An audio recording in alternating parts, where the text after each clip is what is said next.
Bonjour à tous. Alors aujourd'hui, on va corriger les exercices de la fiche méthode sur la réduction des endomorphismes. Alors on commence avec un premier exercice. Vous travaillez en dimension infinie. Ici, votre espace vectoriel E, c'est R crochet X, c'est-à-dire les polynômes à coefficient dans R. On n'impose aucune restriction sur le degré. Donc cet espace vectoriel n'est pas de dimension finie. Et là, vous devez trouver les valeurs propres. Alors, pour faire ça, on va raisonner par analyse-synthèse.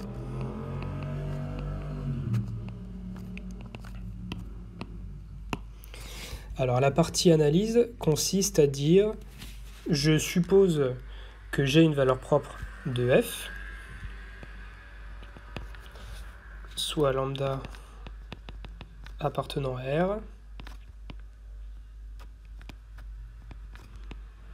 supposons que lambda soit une valeur propre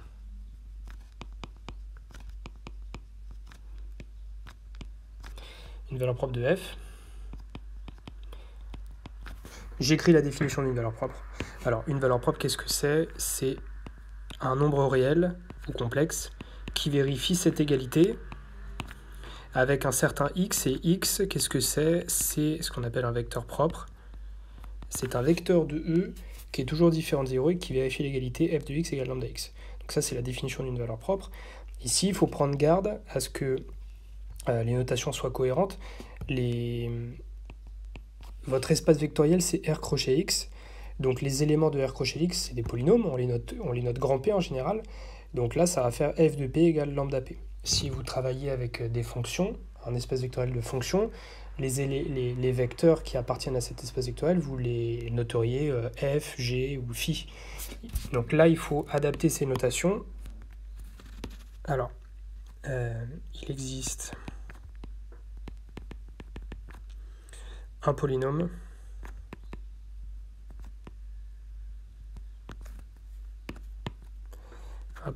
P non nul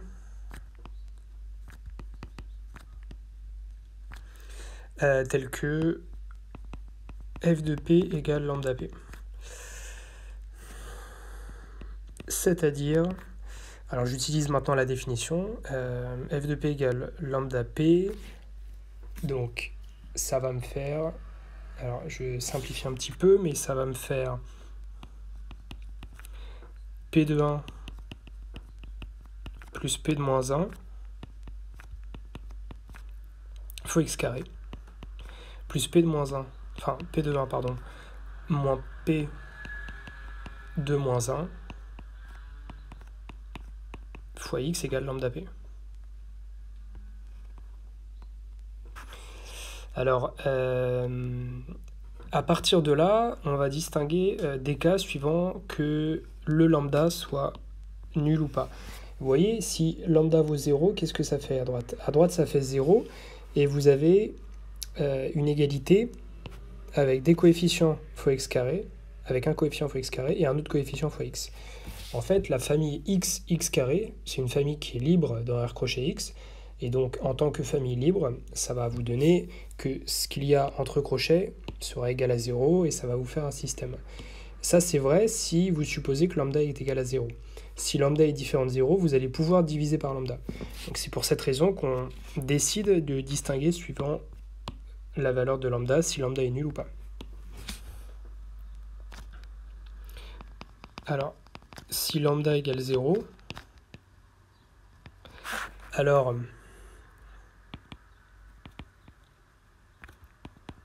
puisque la famille x carré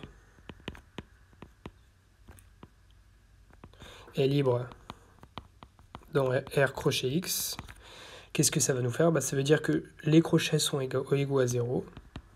Ça fait P de 1 plus P de moins 1 est égal à 0. Et donc P de 1 moins P de moins 1 est égal à 0. Ce système est encore équivalent. Il suffit d'additionner les deux. Les deux lignes, vous les additionnez, vous divisez par 2, et en fait, vous obtenez P de 1 égale P de moins 1 égale 0. Ce qui veut dire que 1 et moins 1 sont des racines de P. Alors, on l'écrit. Le polynôme P admet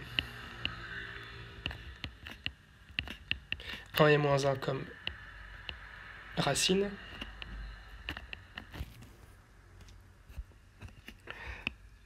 Quand vous avez des racines d'un polynôme, vous pouvez toujours le factoriser. Donc là, 1 et moins 1 sont des racines, donc ce qu'on peut dire, c'est qu'on peut le factoriser. Il existe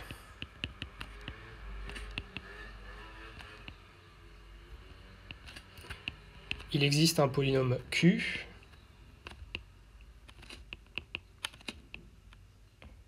non nul tel que P est égal à x moins 1 x plus 1 fois Q. Okay, ça c'est parce que 1 et moins 1 sont racines, vous pouvez toujours factoriser votre polynôme comme ça avec Q, un polynôme quelconque.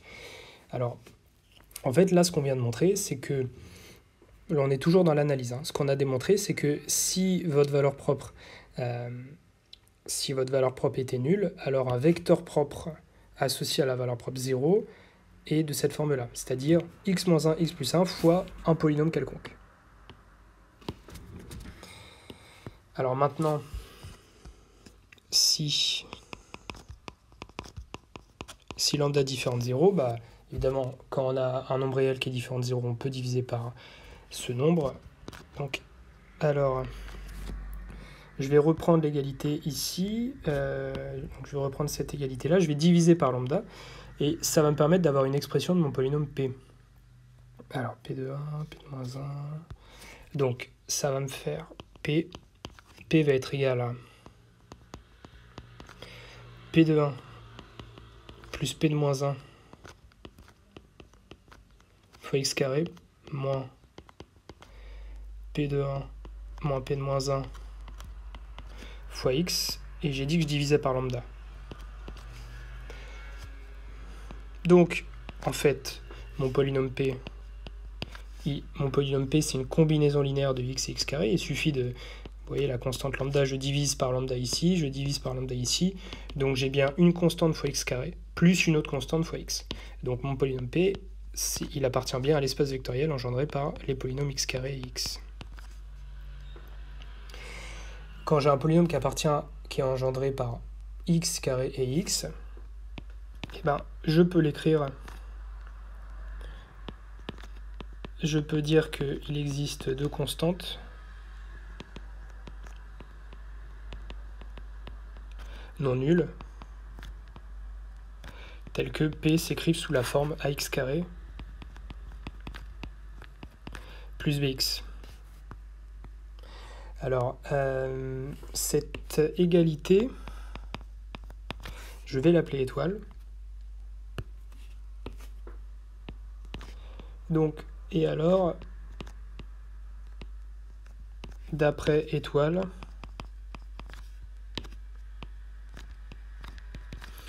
on va avoir, donc, d'un côté, P s'écrit de cette forme-là, ax carré plus bx, et de l'autre, j'ai cette égalité-là. Alors, il faudrait diviser par lambda de chaque côté, mais en fait, j'ai une égalité de deux polynômes, et si deux polynômes sont égaux, alors ils ont les mêmes coefficients. Donc là, en l'occurrence, dans cette égalité en rouge, si je divise par lambda, qu'est-ce que je vais obtenir ? Je vais obtenir cette égalité, mais P, je sais aussi que P s'écrit sous la forme ax carré plus bx. Donc là, j'ai deux polynômes qui sont égaux, donc ils ont les mêmes coefficients. En l'occurrence, alors je vais mettre une autre couleur. À droite, le coefficient devant x carré, c'est A. Et à gauche, le coefficient devant x carré, alors c'est très mal fait.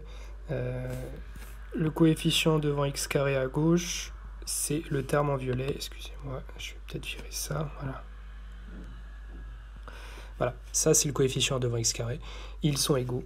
Et le coefficient devant x à droite, c'est b. Et le coefficient devant x à gauche, c'est celui-là que je viens d'entourer en orange.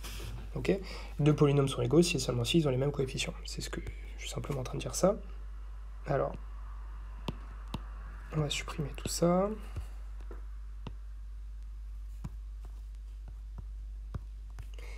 Donc je vais utiliser ce que je viens de dire. Alors ça va me faire 2ax carré.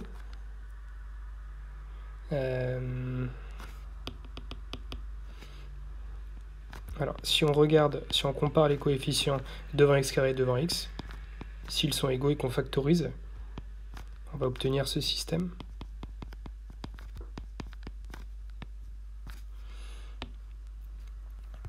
Et à partir de là,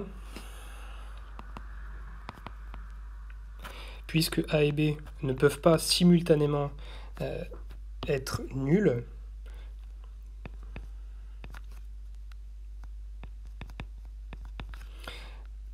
alors le système précédent qu'on a écrit, il est encore équivalent à... Alors je vais peut-être le réécrire. Alors ce système-là, que j'ai envie de résoudre,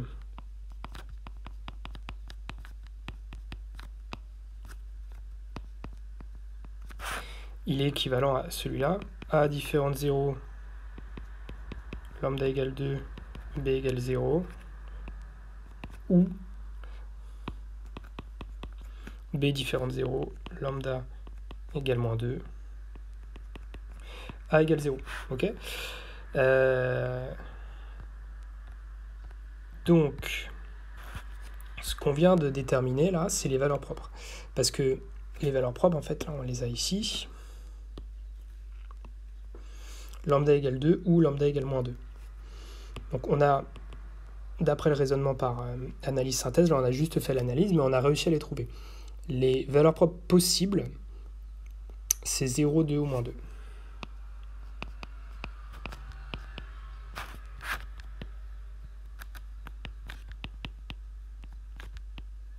Ainsi, les valeurs propres possibles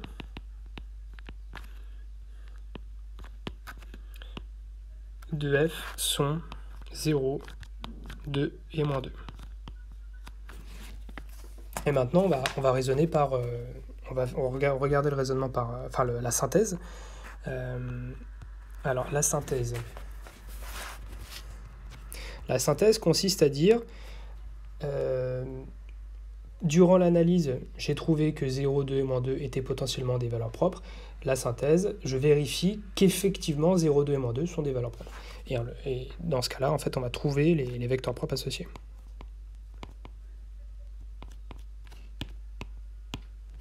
Alors, je dois donc démontrer que 0 est une valeur propre. Alors, ce qu'on va faire, c'est... Je fixe...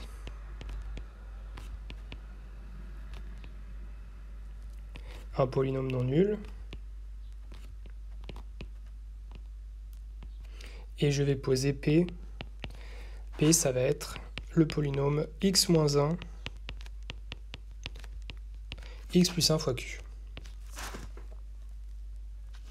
Alors, puisque ce polynôme vérifie P de 1 égale P de moins 1 est égal à 0, en fait, on a f de P égale 0. Il suffit de reprendre la définition de l'endomorphisme F. Donc 0 est valeur propre. 0 est valeur propre de f. On va faire ça aussi avec 2. Vérifions que 2 est valeur propre. Alors pour montrer que 2 est valeur propre, ça serait bien de lui trouver un vecteur propre. Là, en l'occurrence, il faut remarquer que f de x au carré, si on le calcule, ça fait 2x au carré. Donc, vous voyez, hein, ça c'est vraiment... il faut connaître sa définition, mais la définition de base dans le cours, c'est f de x égale lambda x. Si vous avez cette égalité, ça veut dire que lambda est une valeur propre associée au vecteur propre x. Et bon, bah ici, votre vecteur... c'est x carré. X carré est bien un élément de l'espace vectoriel R crochet x. Alors que ici, c'est un élément dans E. Bon, bah ici, c'est un élément dans R crochet X. Et le 2 ici, c'est votre valeur propre. Donc vous avez bien écrit f de x égale lambda x. Ça veut dire que x carré est un vecteur propre associé à la valeur propre 2. Donc on l'écrit. J'ai trouvé un vecteur propre qui est associé, donc 2 est bien une valeur propre.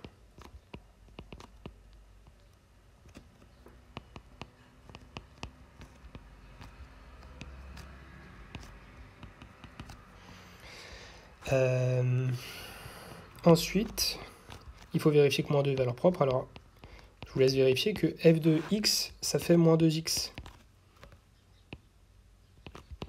Donc, moins 2 est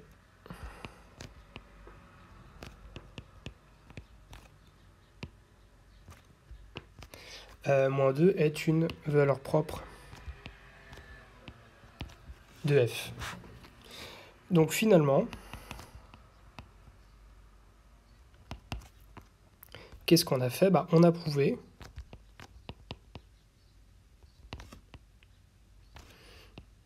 que le spectre de f, c'était exactement 0, 2 et moins 2. C'est des valeurs propres qui sont effectivement atteintes.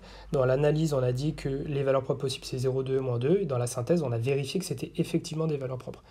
Et en plus, on connaît les espaces propres. L'espace propre pour f associé à la valeur propre 0, qu'est-ce que c'est? On a dit que c'était les polynômes de la forme x plus 1 fois x moins 1 fois un polynôme q quelconque. Donc ça s'écrit encore sous la forme x carré moins 1 fois q, avec q un polynôme de R crochet x. L'espace propre associé à la valeur propre 2, eh ben, c'était engendré par le polynôme x carré.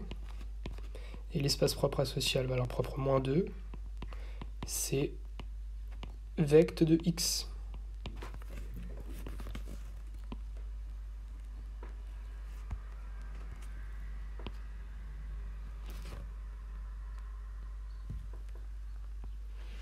Voilà, et donc on a bien déterminé les éléments propres.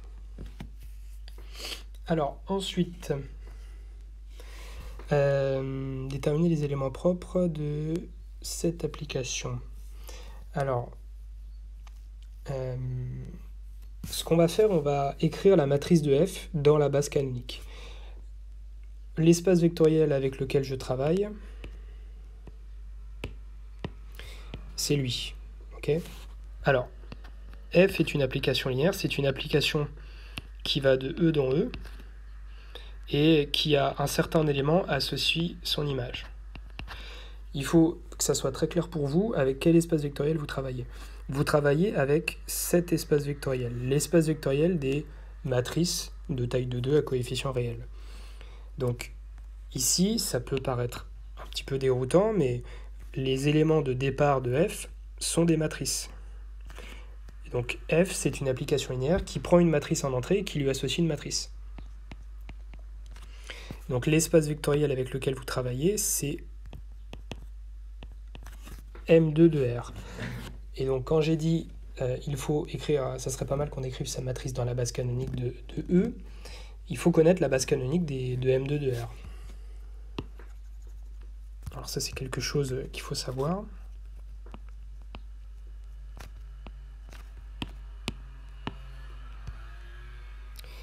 Alors la base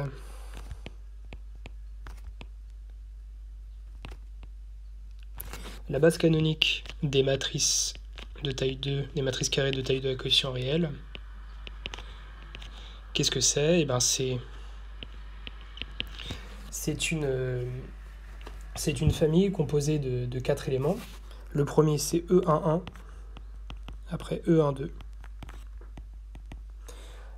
après E21 et après E22.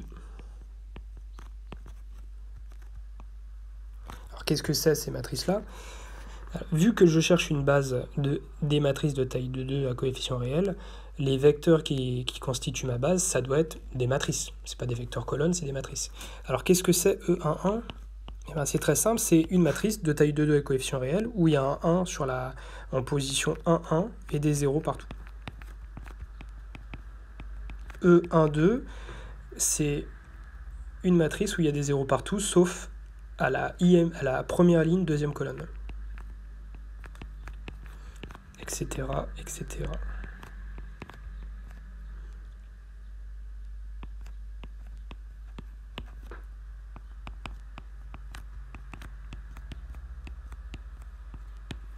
Donc ça, c'est à savoir.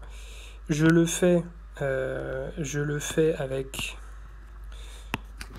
M2 de R, mais vous pouvez le faire avec Mn de R.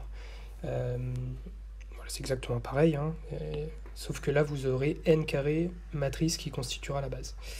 Alors, une fois qu'on a la base canonique, c'est bon, on va pouvoir calculer. Alors, je calcule l'image de chacun des éléments de la base. F de E11, c'est quoi? C'est T fois M.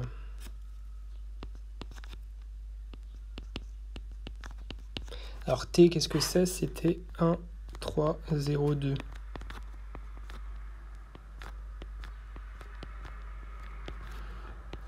Alors si vous calculez ça, ça va vous faire 1, 0, 0, 0. C'est-à-dire que ça vous fait E11. Et donc E11, vous pouvez aussi l'écrire sous la forme 1 fois E11 plus 0 fois E12 plus 0 fois E21 plus 0 fois E22. Il faut toujours exprimer quand vous calculez l'image de chacun des vecteurs de la base, il faut toujours les exprimer en fonction des vecteurs de la base. C'est pour ça que je les exprime en fonction de chacun des vecteurs. Là, en l'occurrence, à chaque fois, les coefficients, c'est 0. Sauf celui devant E11. Et tous les coefficients en vert que j'ai écrits, c'est les coefficients qui constituera votre première colonne. Alors, de même,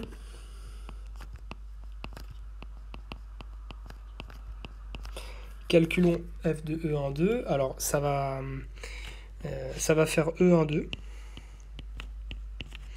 Et donc, ça va nous faire 0 E11 plus 1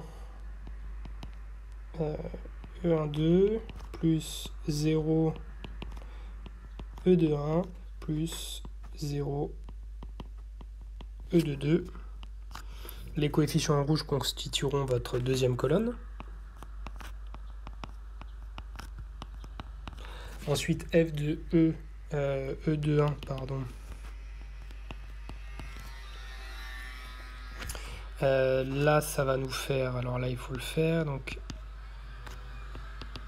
ça va faire 1, 3... fois...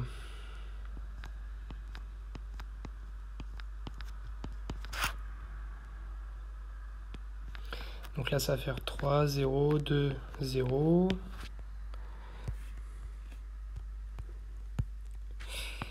Donc ça va faire...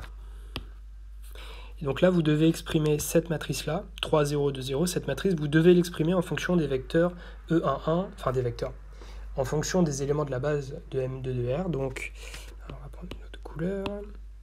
Donc là, ça va nous faire 3 E11 plus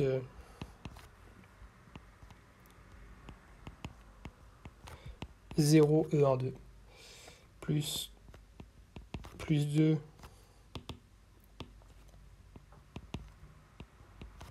E21 plus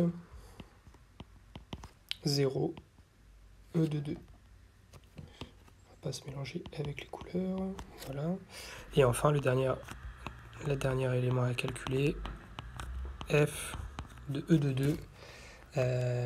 Lui, ça va faire 0, 3, 0, 2. Et donc, celui-là, vous l'exprimez, donc ça va faire 0 E11 plus 3 E12 plus 0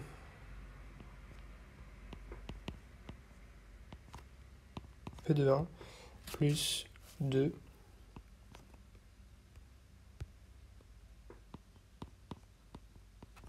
E22. Donc,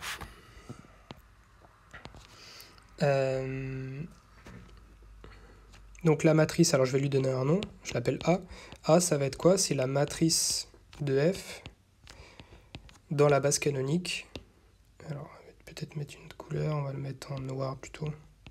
B ici, c'est base canonique.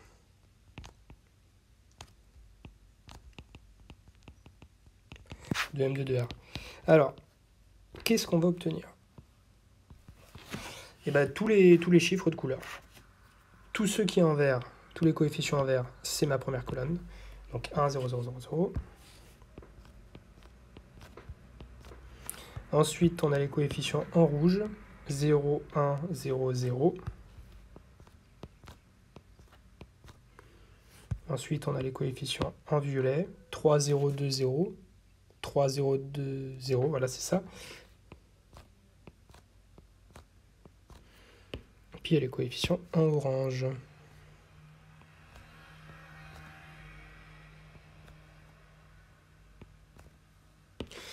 Voilà, donc ça c'est votre matrice. C'est beaucoup plus pratique de travailler avec une matrice pour vérifier si elle est...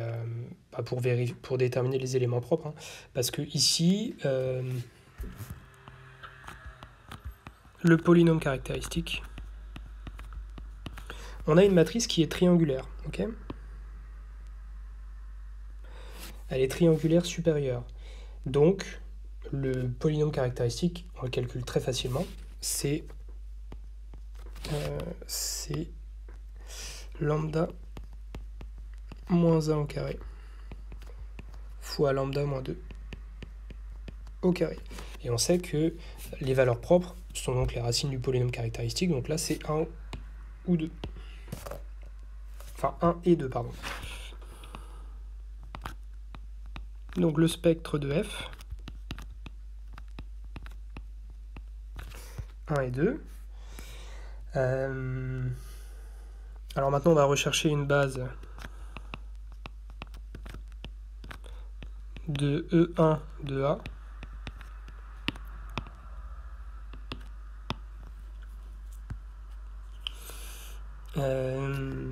Alors E1 de A, c'est le sous-espace propre associé à la valeur propre 1. Plus précisément, c'est le noyau de A moins I4. Alors,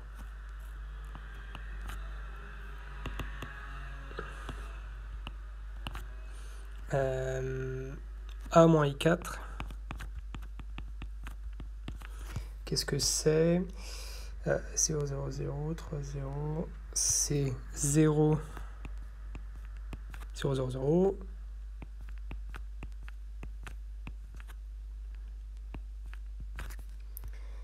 Trois 0, 1, 0, 0, 3, 0, 1. Voilà, ça c'est la matrice. Donc moi je veux trouver le noyau de cette matrice. Très souvent, déterminer le noyau d'une matrice, ça revient à déterminer son rang. Alors, plus précisément, je veux d'abord chercher la dimension de cet espace propre.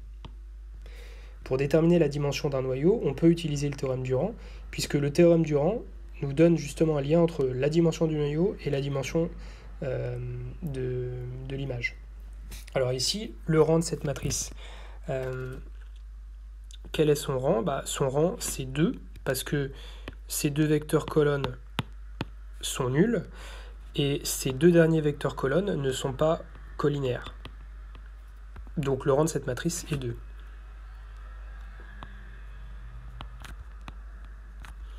Donc le rang de A moins I4, c'est 2.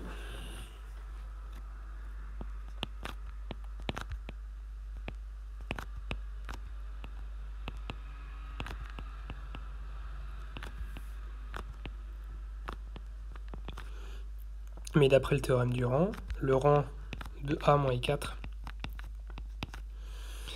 et ben c'est... alors, on va pas faire ça comme ça. La dimension du noyau de A moins I4, c'est ce que je cherche en fait. Hein.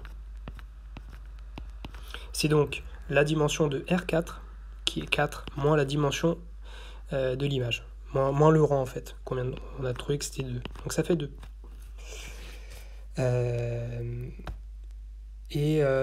En plus, donc on n'a que 2 vecteurs à trouver. Je voulais trouver une base de E1 de A. J'ai démontré que sa dimension c'était 2. Donc on n'a que deux éléments à trouver à l'intérieur. Alors E1 de A, c'est... vous voyez ici... Alors où est-ce que c'est? Là. Là, j'ai montré que f de E11 était égal à 1 fois E11. Donc en fait, E11, c'est un vecteur propre associé à la valeur propre 1. Ok? Donc j'ai déjà trouvé un élément qui appartient au sous-espace propre E1A. Ensuite, cette égalité nous dit que f de E12 est égal à 1 fois E12. Alors E12, c'est une matrice qui est non nulle, et c'est donc un vecteur propre associé à la valeur propre 1. Donc j'ai trouvé bien 2 éléments qui sont distincts, non nuls, non proportionnels, hein, on ne peut pas passer de l'un à l'autre par une constante. Donc ces 2 éléments vont constituer ma base de E1A. Alors comment on dit ça? On va dire...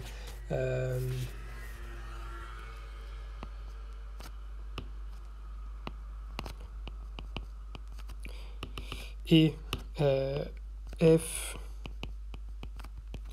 de E11 c'était E11 et f de E12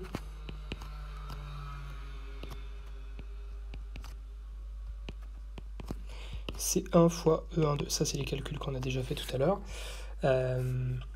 Et en plus c'est une famille libre.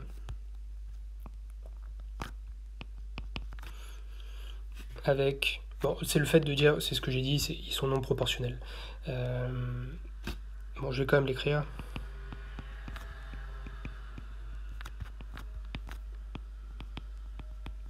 Libre. Donc,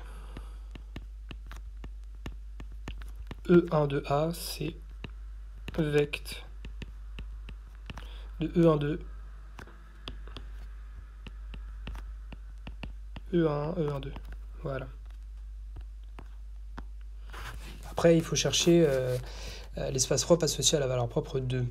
Alors,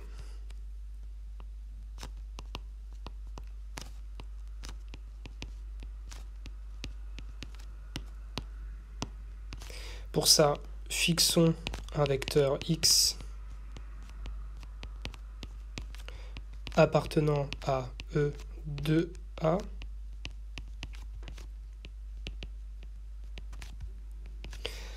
alors A moins 2i4 ça fait 0. Alors quand je dis ça fait 0, attention, hein, c'est un abus de langage. Ce que je veux dire, c'est que ça fait 0, 0, 0, 0. C'est juste pour aller plus vite. Donc si on veut être rigoureux, on met R4, 0 de R4. Sous-entendu, c'est 0, 0, 0. Ok ?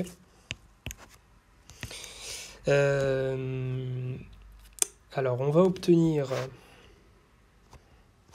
A moins 2i4, ça fait quoi? A moins 2i4, ça fait moins 1, 0, 3, 0. 0, moins 1, 0, 3.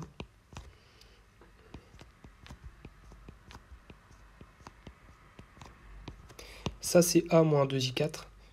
Et grand X, c'était x, y, z, t.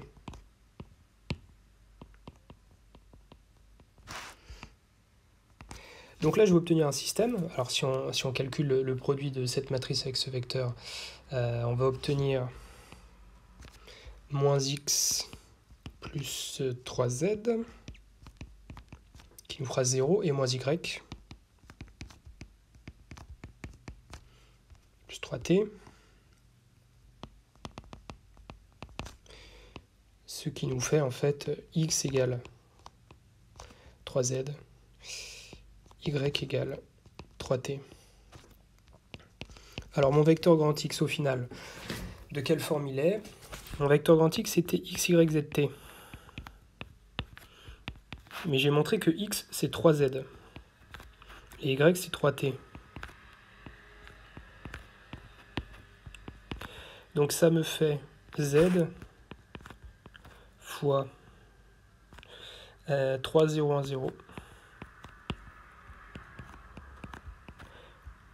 plus t fois 0, 3, 0, 1. Alors on va peut-être l'écrire à côté.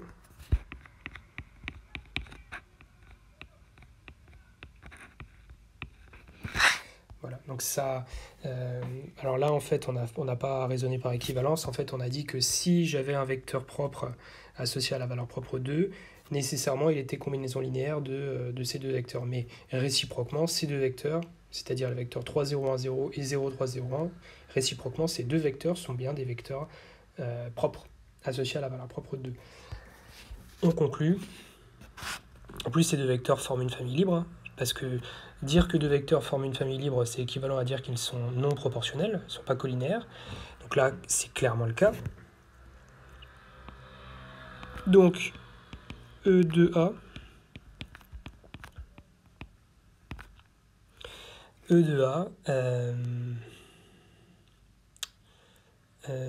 ça va être... alors,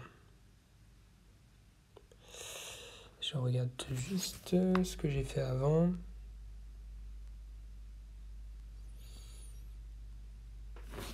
Alors,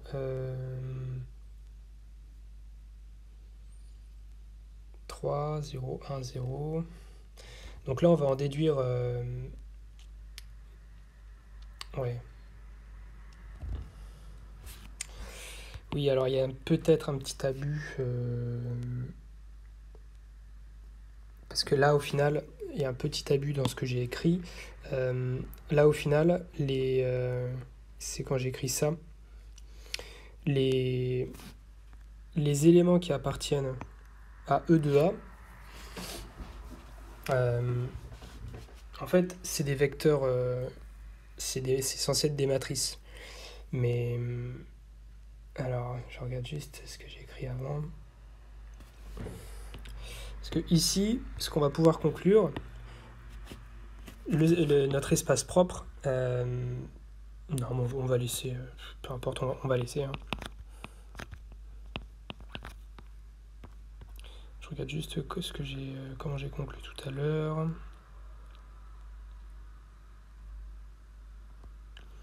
Non, mais j'ai rien dit, j'ai travaillé avec la matrice A, non, il n'y a pas de souci. Alors là, ça va être l'espace vectoriel engendré par, alors on va l'appeler x1, x2.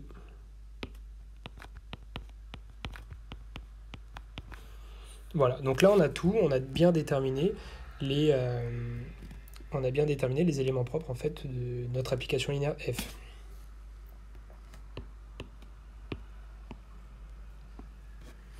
Alors ensuite, on veut trouver les valeurs de A pour laquelle 2 soit une valeur propre de f. Alors,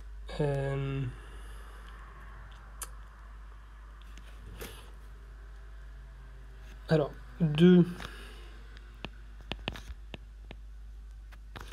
est valeur propre de f. Alors à quelles conditions? Eh bien si le déterminant, en fait, si le déterminant de f moins 2i3 est égal à 0. C'est comme ça en fait qu'on traduit le fait d'avoir une valeur propre grâce au déterminant avec cette équivalence. Un déterminant nul nous donne une valeur propre. Donc le déterminant de f moins 2 identités est égal à 0, c'est équivalent à dire que 2 est une valeur propre. Alors ici, vu que f c'est l'endomorphisme canoniquement associé à A, écrire ça, c'est la même chose qu'écrire que le déterminant de A moins 2i3 est égal à 0.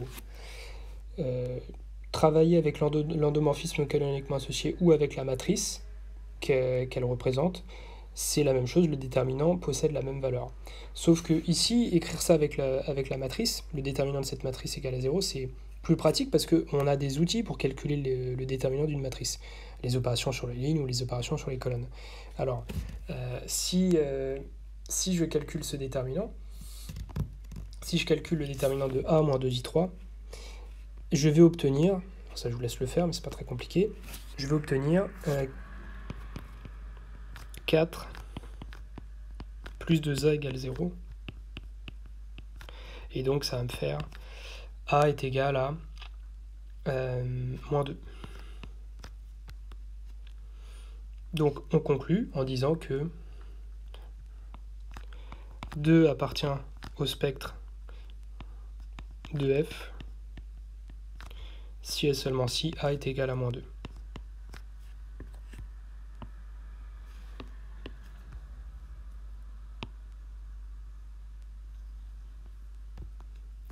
Voilà, celui-là il est assez court.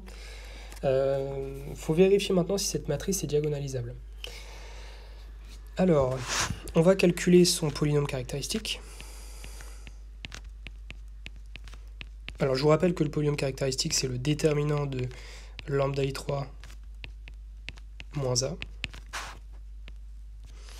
Donc là, ça va faire lambda moins 2, lambda moins 2, moins 1, moins 1, 1, moins 1, 1, moins 1.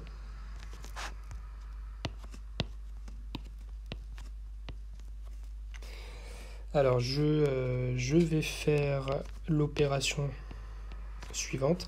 Les opérations sur les lignes et colonnes ne changent pas la valeur du déterminant, comme très pratique. Donc c'est pour ça qu'on peut se permettre de faire n'importe quelle opération.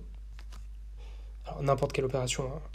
Quand je dis n'importe lesquelles, c'est ajouter une ligne à une ligne, ou multiplier, faire des opérations sur les lignes et colonnes du genre LI reçoit LI plus lambda LJ. Okay. Ces opérations ne changent pas la valeur du déterminant.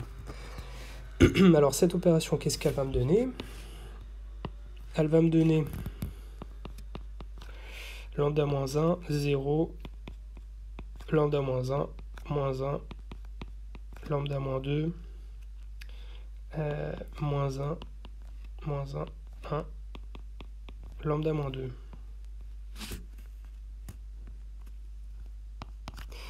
Et maintenant, j'ai juste à retrancher la première ligne à la troisième ou inversement. Alors, on va dire que L1 reçoit L1 moins L3.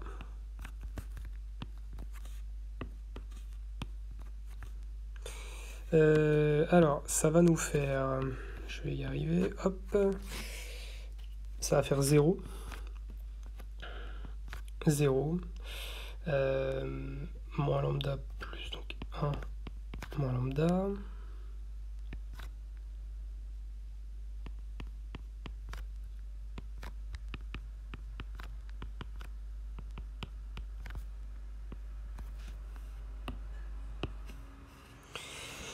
alors je vérifie si je me suis pas trompé en allant un peu vite, 0, 0,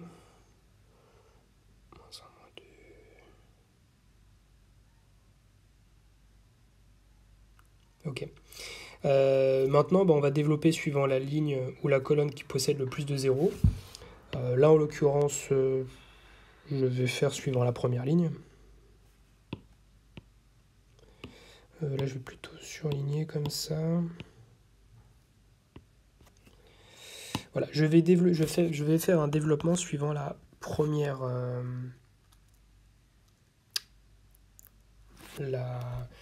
suivant cette ligne-là. Ouais.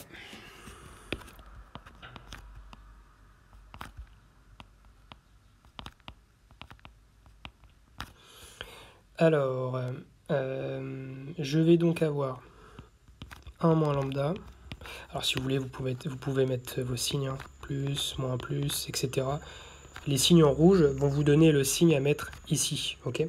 Le signe devant le 1 moins lambda. Donc là, il est positif. Et donc, je vais avoir le déterminant de 0, lambda moins 2, lambda moins 1, moins 1.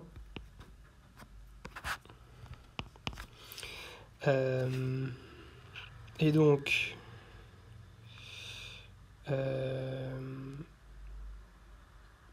en inverse, alors, donc je vais avoir 1 moins lambda.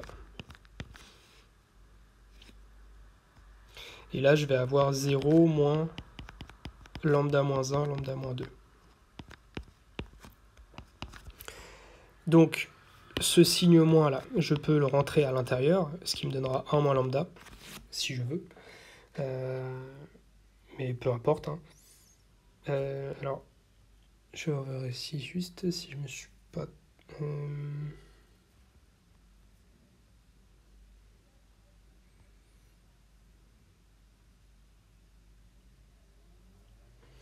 peut-être petit souci là.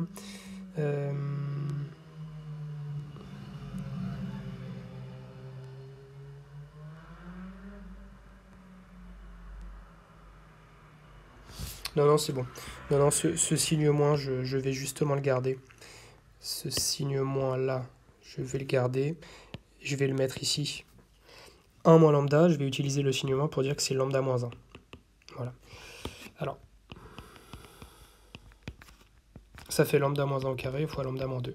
Là, j'ai passé juste 2 minutes à essayer de voir mon résultat parce que je suis censé avoir un polynôme qui est unitaire, c'est-à-dire le coefficient devant le terme de plus haut degré, donc là en l'occurrence si je développais par exemple, si je développais tout ça, le coefficient de plus haut degré c'est lambda puissance 3, et ben, je suis censé avoir un coefficient 1 devant, alors que faut faire attention parce que des fois on va un peu vite et on a un coefficient moins 1, donc vous êtes censé avoir un coefficient 1, c'est pour ça que je vérifie un petit peu mes résultats. Donc à ce stade-là, on connaît le spectre. C'est 1 et 2. Et les multiplicités, on les connaît aussi. La multiplicité de 1, c'est 2. La multiplicité de 2, c'est 1. Voilà, maintenant, on continue. Déjà, ce qu'on peut dire, c'est que puisque la multiplicité de 2 est égale à 1, alors d'après un résultat du cours, la dimension de l'espace propre associée à la valeur propre 2, c'est 1. Maintenant, on va rechercher, on a la dimension, maintenant on va rechercher un vecteur qui appartient, un vecteur non nul qui appartient à E de 1. Alors,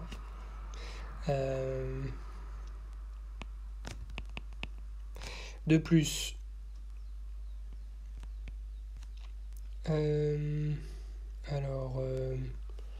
oui, non, c'est juste, non, on doit juste démontrer que c'est diagonalisable. Faut pas la diagonaliser. Donc, c'est égal à 1. Maintenant, on va rechercher la dimension. On va rechercher la dimension de E1A, c'est-à-dire l'espace propre associé à la valeur propre 1, donc le noyau de A moins identité. Si cette dimension est égale à 2, comme la multiplicité, alors ma matrice A sera bien diagonalisable. Donc c'est la question qu'on se pose, est-ce que la dimension c'est 2 ou 1? Si c'est 2, c'est diagonalisable, si c'est pas 2, c'est pas diagonalisable. Alors pour ça, on va s'intéresser au rang de A moins I3. Parce que si j'ai une information sur le rang, alors j'ai une information sur la dimension du noyau, grâce au théorème du rang. Alors le rang de A moins I3, qu'est-ce que c'est A déjà? Donc sur la diagonale 0, 1, 1. Ok. Alors, c'est A moins I3. Moins 1, 1, 1 sur la diagonale. Donc ça fait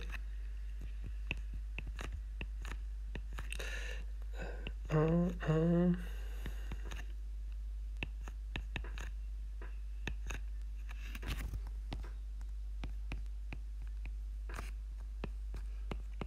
On cherche le rang de cette matrice.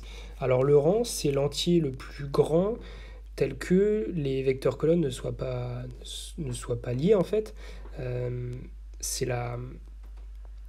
faut que vous vous posiez la question, est-ce que ces vecteurs sont liés? Alors, le premier par exemple, déjà les deux premiers ne sont pas proportionnels. Par contre,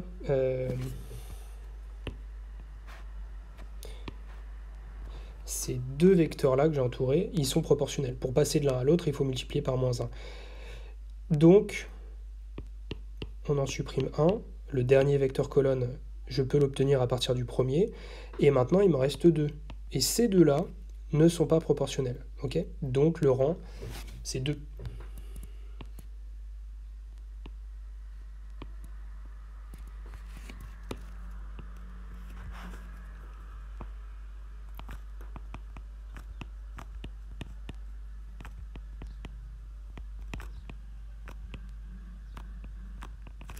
Donc, par le théorème du rang, la dimension de E, je vais écrire en termes de noyau. La dimension du noyau, c'est la dimension de R3 moins la dimension de l'image. Donc, 3 moins 2, ça fait quoi? Ça fait 1. Et 1, c'est différent de 2. Et 2, c'était la multiplicité de la valeur propre 1. Donc, la dimension de E1A, la dimension de l'espace propre associé à la valeur propre 1 est différente de la multiplicité de 1. Donc, d'après le cours, la matrice A n'est pas diagonalisable.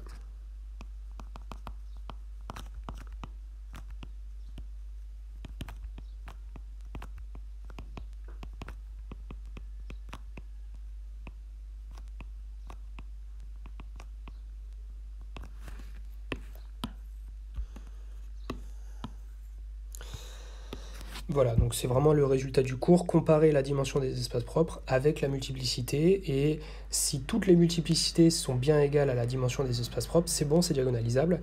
S'il y a un espace propre pour lequel c'est faux, et ben la matrice n'est pas diagonalisable.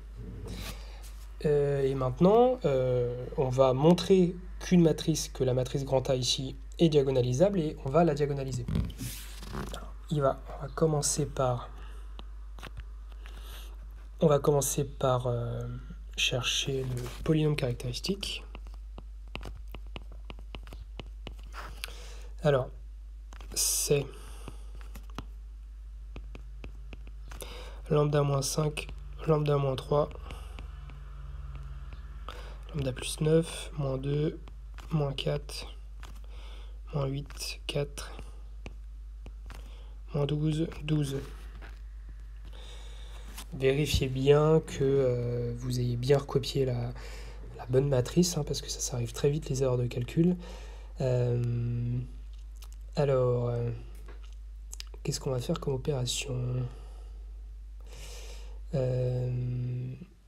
Par exemple,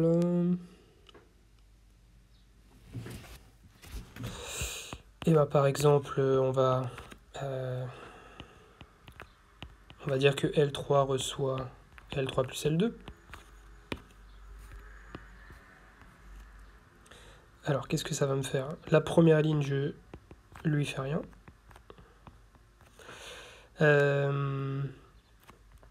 La deuxième ligne non plus. Et la troisième ligne, je lui rajoute la deuxième. Donc 0, lambda plus 1, lambda plus 1. Alors, je ne l'ai pas dit, mais il faut retenir que quand vous voulez calculer un polynôme caractéristique, votre but, c'est de faire des opérations sur les lignes et colonnes pour obtenir le plus de 0. En général, on arrive à en obtenir 2. Il ne faut surtout pas se lancer dans des calculs très compliqués, parce que après, si vous développez tout, sans faire des opérations sur les lignes et colonnes, vous allez obtenir un polynôme de degré 3 en lambda, Et il sera beaucoup plus, sera très facile de très difficile de le factoriser. Donc il faut se simplifier la vie dès le début, faire des opérations sur les lignes et colonnes, avoir, donc là on va avoir 2 zéros. Alors là par exemple, vous voyez ici, là ça c'est pas mal du tout parce qu'on va pouvoir... alors je vais peut-être me faciliter la vie. Je vais dire que je peux factoriser. Quand j'ai une ligne ou une colonne qui présente les mêmes coefficients, je peux factoriser par ces coefficients-là. Alors, c'est très important de voir que ici, j'ai lambda plus 1, j'ai lambda plus 1, et ce coefficient-là, je peux aussi l'écrire comme 0 fois lambda plus 1. Donc là, j'ai 1 fois lambda plus 1, et là, j'ai 1 fois lambda plus 1. Donc sur la troisième ligne, j'ai un coefficient qui apparaît, qui est commun, c'est lambda plus 1. Quand j'ai un coefficient commun qui apparaît, je peux le mettre devant. C'est une propriété du déterminant, donc là c'est exactement ce que je vais faire. Je vais le mettre devant, et sur la troisième ligne, il va me rester 0, 1, 1. Alors, faisons-le.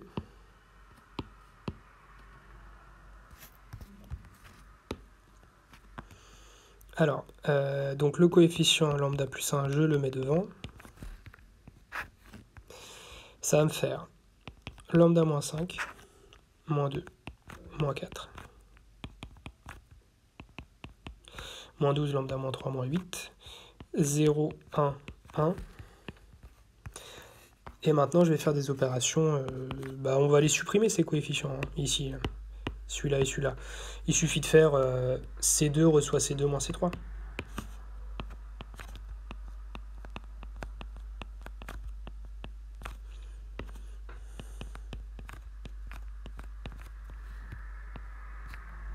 Alors, c'est exactement ce qu'on va faire. Donc, lambda moins 5.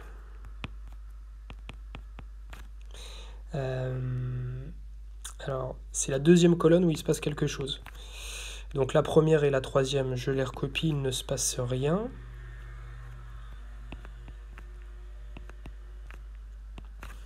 Et la deuxième, alors, je vais avoir 2 lambda plus 5,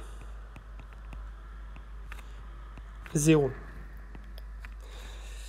Et ben voilà, la dernière ligne, pardon, elle possède 2 zéros. Donc c'est suivant celle-ci que je vais développer. Vous pouvez mettre aussi vos signes plus, moins plus.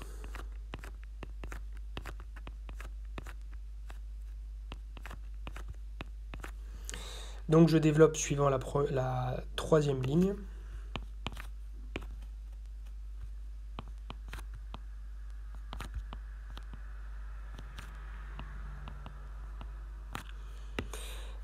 Ça va me faire 1 multiplié par le déterminant de lambda moins 5, 2, moins 12, lambda plus 5.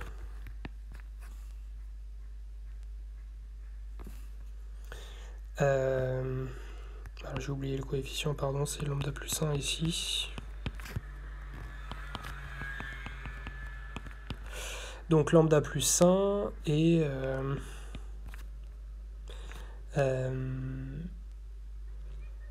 alors lambda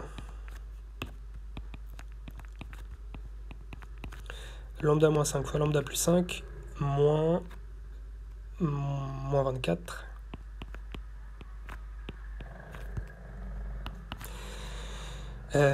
Alors je développe et là je vois que le coefficient constant qui va apparaître, là je vais avoir un 5 fois 5, un moins 5 fois 5. Donc ça va me faire... je vais pouvoir le factoriser en fait. Je vais avoir un moins 1. Donc ce qu'il y a entre crochets, si je le développe, ça va me faire lambda carré moins 1. Et donc, je peux l'écrire sous la forme lambda carré moins 1. Là, je peux faire une identité remarquable, hein, ici. Ça, c'est bien lambda moins 1 fois lambda plus 1. Donc, je vais obtenir, au final, lambda moins 1, lambda plus 1 au carré.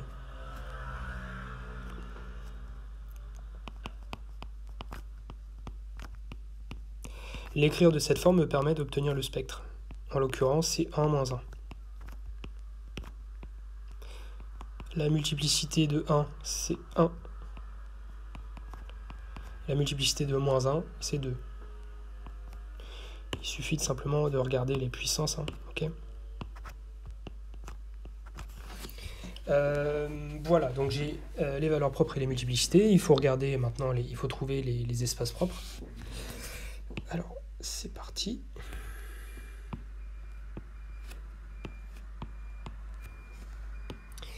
D'abord, on veut savoir si c'est diagonalisable. Donc, recherchons.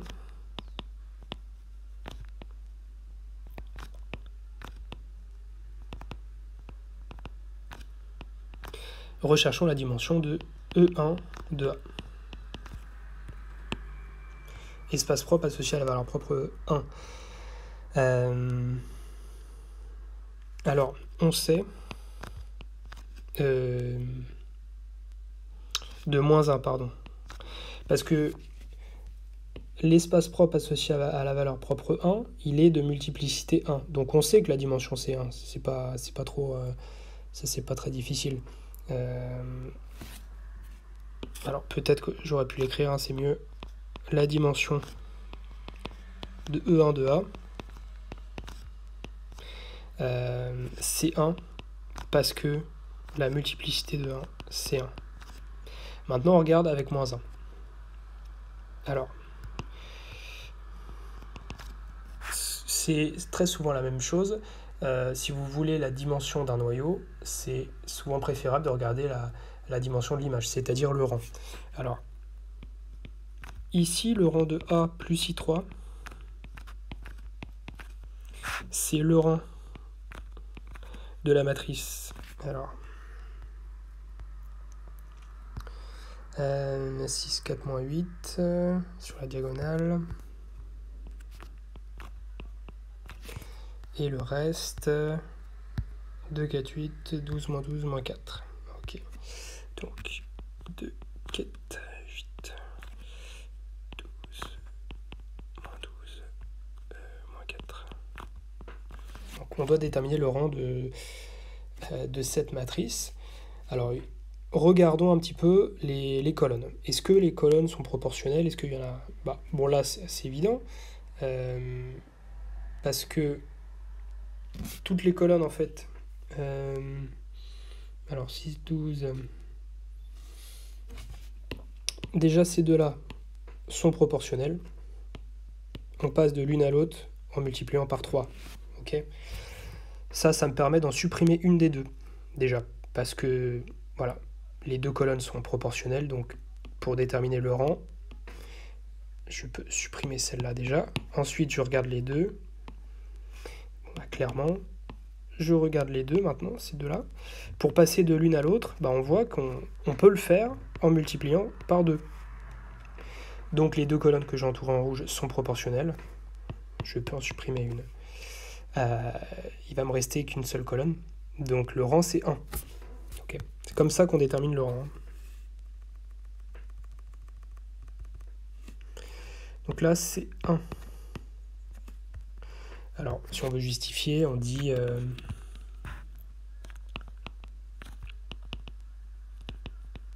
car toutes les colonnes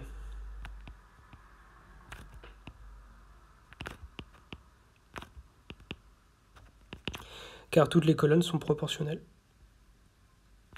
Voilà. D'après le théorème du rang,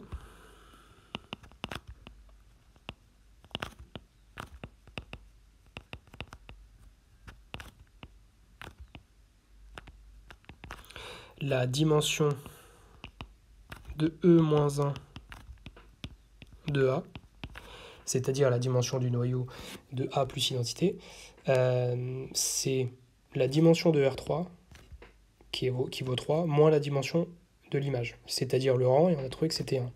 Donc ça fait 2. Et 2, c'était aussi ce qu'on avait trouvé pour la multiplicité. Donc la dimension de l'espace propre est égale à la multiplicité, et on a vérifié ça pour toutes les valeurs propres. Donc à partir de là, la matrice A est diagonalisable, ça c'est le résultat du cours.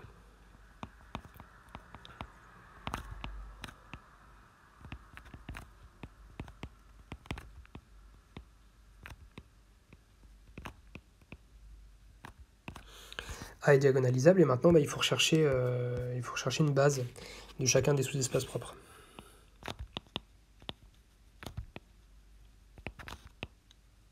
Alors recherchons une base de E-1 de A.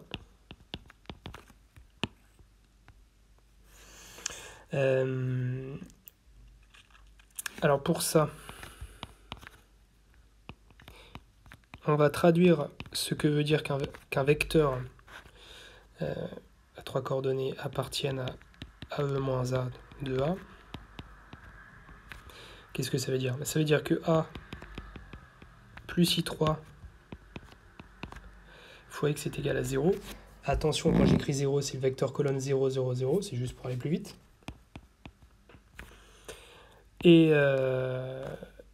donc, alors, A plus I3,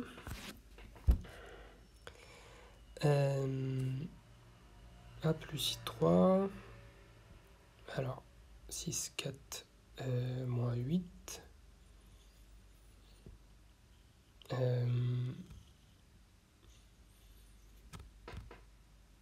alors, on va trouver, en simplifiant, 3x plus y plus 2z égale 0. Et à partir de là, alors déjà, c'est cohérent avec ce qu'on a trouvé avant, parce que vous voyez, ça c'est l'équation d'un plan. Et un plan c'est de dimension 2, donc c'est cohérent avec ce qu'on avait trouvé tout à l'heure. On avait vu que E-1 de A était de dimension 2. Mais quand on a maintenant, cette équation va nous permettre de trouver une base de E-1 de A.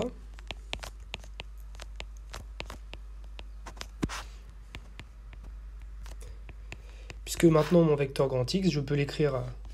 Alors c'était quoi? C'était x, y, z, le vecteur grand X. Donc c'est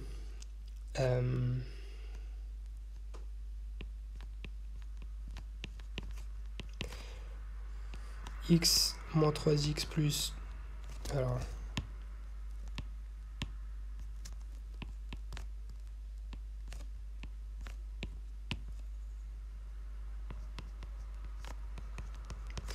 grand X, je peux l'écrire comme x fois 1 moins 3, 0, plus z fois 0, 0, moins 2, 1.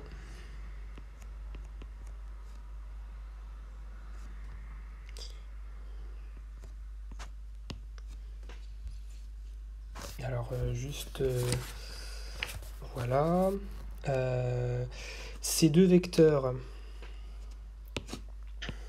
celui-là et celui-là, ces deux vecteurs qui forment une famille libre, puisque dire que deux vecteurs forment une famille libre, ça veut dire qu'ils ne sont pas proportionnels, ou collinéaires, tout ça c'est équivalent. Là on le voit clairement, hein. On ne peut pas passer de l'un à l'autre par une constante.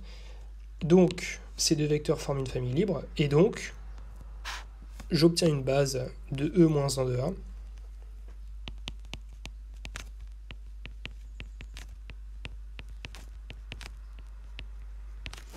c'est l'espace vectoriel engendré par x1, x2, où x1 et x2, c'est ces vecteurs-là.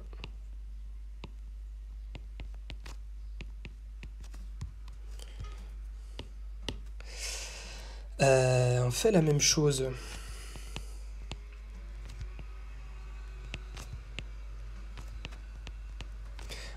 Une base, c'était quoi? C'était 2 E1 de A.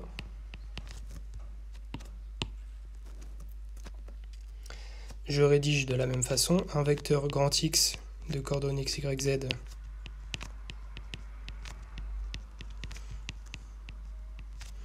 appartient à E1 de A si et seulement si A moins I3 de X est égal au vecteur colonne 0, 0, 0 que j'écris par abus de notation 0. Alors là, je vais être obligé de le faire parce que c'est un petit peu plus long. Alors, donc ça fait quoi? 4, 2, moins 8.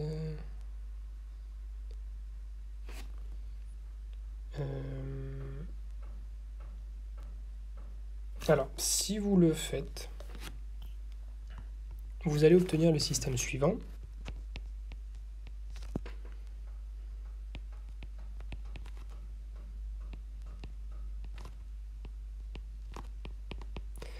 « 6x plus y plus 4z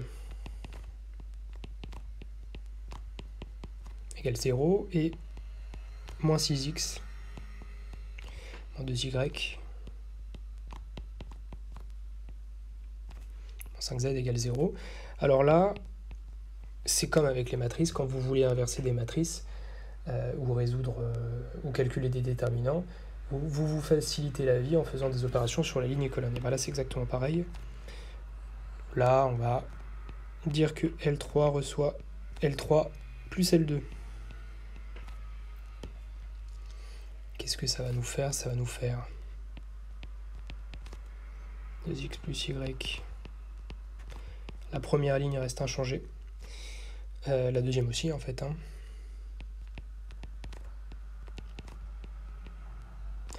C'est la troisième ligne où il se passe des choses. Moins y, en fait ça fait moins y moins z égale 0, mais je multiplie par moins 1 pour enlever ces signes moins. Et maintenant y égale moins z, y plus z égale 0 me permet de simplifier mes deux premières lignes. Si j'utilise L3 dans L1 et L2, j'obtiens 2x plus z égale 0, y plus z égale 0.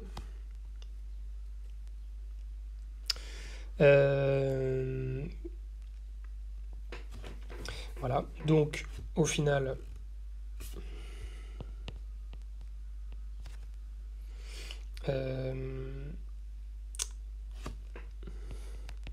x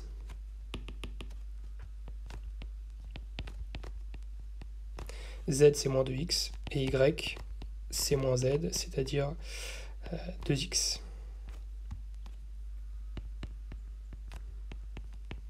Donc mon vecteur grand X, c'était x, y, z à la base. Il s'écrit donc sous la forme x, 2x, moins 2x,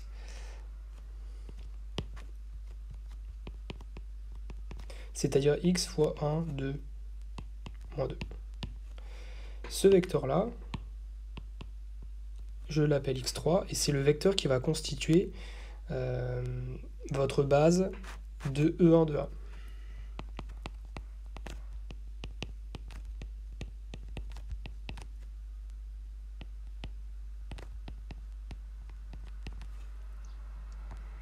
Maintenant, on pose P, ça sera la matrice de passage de la base canonique de R3 vers la base constituée des vecteurs propres qu'on a trouvés, x1, x2, x3. C'est-à-dire... Donc là, je mets première colonne, c'est x1. On avait trouvé quoi pour x1? 1 moins 3, 0.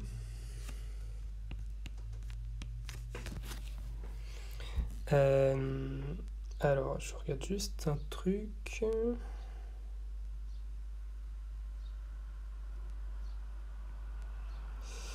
Alors...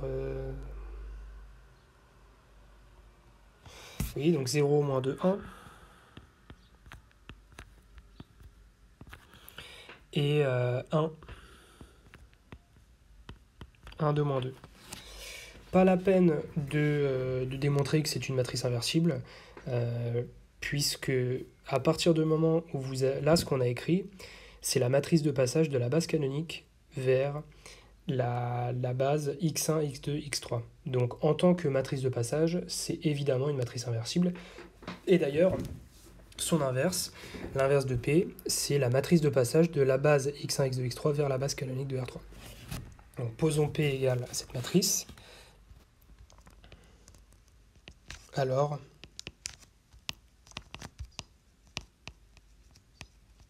P est inversible pour les raisons que j'ai dit. C'est une matrice de passage, donc elle est inversible. P est inversible et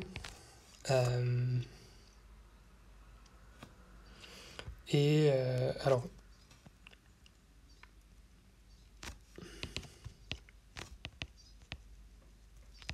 Et maintenant, si je pose D égale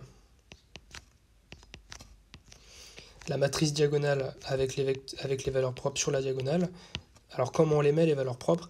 Vous les mettez par ordre décroissant, vous commencez de la plus petite vers la plus grande, et voilà, vous mettez les valeurs propres en diagonale, et donc on obtient